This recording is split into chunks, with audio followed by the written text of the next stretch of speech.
Welcome to The Explainer. We're diving into a huge technological shift today, one that's fundamentally changing the definition of intelligence itself. And no, this isn't just about making computers faster. This is about building entirely new realities to train the minds of the future.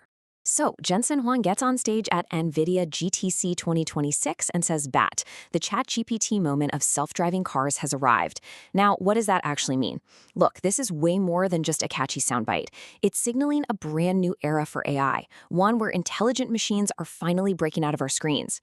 But this massive leap forward also uncovered a really surprising, almost paradoxical problem. Think about it. We want these robots, these physical AIs, to operate safely and effectively right here in our world. But what do you do when you realize our physical world is actually the single biggest thing holding them back? And that brings us right to the heart of the challenge, what we're calling the real-world data gap. We want these robots to understand our world, but it turns out training them in it is proving to be an almost impossible task. Here's the bottom line. The sheer amount, and maybe more importantly, the variety of data you need to train a truly smart, adaptable robot, it is just so far beyond what we could ever hope to collect in reality. It's a numbers game that we are set up to lose from the start. So why is our world such a bad teacher? Well, because reality is messy, right? It's incredibly diverse, it's totally unpredictable, and it's absolutely full of these weird, rare edge cases, like a deer jumping out on a foggy night. Trying to capture all of that data isn't just painfully slow and expensive, it can be really, really dangerous. Okay, so if the real world is the problem, what on earth is the solution? Well, NVIDIA's answer is about as ambitious as it gets. If you can't get enough data from our universe, you just build new ones. Infinite digital universes created for one reason and one reason only, to generate data. And this is the key. We're talking about synthetic data. It's not just fancy video game graphics. No, this is physically accurate AI-generated information, all from inside a simulation. It means developers can train a robot on a million different scenarios, maybe a billion different edge cases, all before a single physical screw ever gets turned. So how does this actually work? It's a pretty clear four-step playbook. First, they pre-train a base model on just enormous amounts of real-world video from the internet. Then, that model gets dropped into a simulation to generate just massive amounts of that synthetic data we were talking about. Step 3 is where the magic happens. Using something called reinforcement learning, which is basically a digital system of rewards and punishments, the AI gets hardened. Only after going through countless virtual trials is it finally ready to be deployed into our world.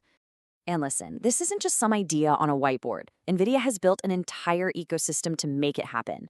You've got realistic physics simulations with Newton, all the way to Groot, which is like the foundation model for these robots. Think of it as the base brain that helps the robot learn and reason. They've built the whole end-to-end platform for creating this entirely new kind of intelligence. Okay, so the theory is powerful, but does it actually work? Let's get to the proof, because this simulation-first approach is already creating some mind-blowing results out in the real world. The first and probably the most visible example of physical AI at scale is happening in autonomous vehicles. And we're not just talking about simple lane assist here. These are full-on robo-taxis that can reason, understand really complex situations, and even tell you what they're thinking. And the scale of adoption here is just massive. NVIDIA isn't just working with their existing partners like Mercedes and GM anymore. They've brought in giants like BYD and Hyundai. And this is the real kicker. Their partnership with Uber means these robo-taxis are being deployed in cities right now, popping up in the same ride-sharing apps we all use. Now get this quote, it's from the car itself. The vehicle isn't just driving, it's seeing what's happening, it's reasoning about it, and it's explaining its actions to you in real time. This ability to actually narrate its own thought process is what builds trust and shows it has a true GPT-level understanding of the world. But this tech goes so far beyond just cars. It's completely transforming everything from manufacturing with Foxconn to logistics with Caterpillar. Even our basic infrastructure is getting a massive upgrade. T-Mobile is turning its radio towers into intelligent robotic hubs. And then you have the humanoids. Let's take a look at Disney research. The old way of teaching a robot to walk was just clumsy, slow, physical trial and error. The new way? Characters like Olaf from Frozen are learning to walk perfectly inside NVIDIA's Omniverse using that Newton physics simulator. They master balance and motion against real-world physics before they even exist as a physical thing, which lets them adapt to reality pretty much instantly. So let's just step back for a second and think about what all this really means. This isn't just a clever engineering solution, it's a huge philosophical shift. We are now creating intelligence in realities that are far, far larger and in many ways just better for learning than our own. This, right here, this is the ultimate takeaway.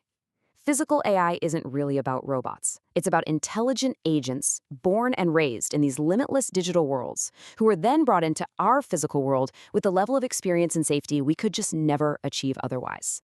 And that leaves us with a final and pretty fascinating question to chew on. If an intelligence is trained on an infinite set of possibilities in a world that has no physical limits, how is it ultimately going to see and interact with our world, which is, by comparison, pretty finite and limited? What happens next?